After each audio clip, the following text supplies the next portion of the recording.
Hello guys, good morning. Update lang ko guys sa nangyari sa akin noong Tuesday.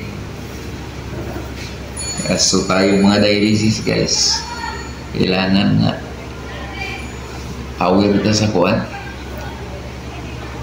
magsalang na tayo. Ang pagbaba sa dugo, ang pagtaas sa dugo, yan ang ingatan. Pwede mag-scissor. Seizure, oo. Pagtaas sa dugo, mag-seizure ang tao, dialysis. Mag-seizure, dialysis ang tao. Ang magbaba, mag-hypopod. Hypo magbaba na. Delikado. Ingatan, katulad sa akin guys, wala talaga, walang guys. Alam ko na lang, malaman ko na, dito na ako sa hospital guys. Nagtaka ko bakit maraming ilaw sa hospital na pala. So, sa nangyari pala sa akin doon sa dialysis, naglabas yung dugo sa munganga.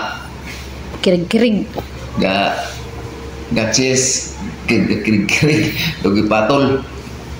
So, may tendency jud ay makilled, no? So, ang dialysis guys, delikado jud okay ay. naman ang kuan mo, pero may tendency pala nga makuan-disgrasya ang pasyente ay sa taas sa dugo, ang baba sa dugo.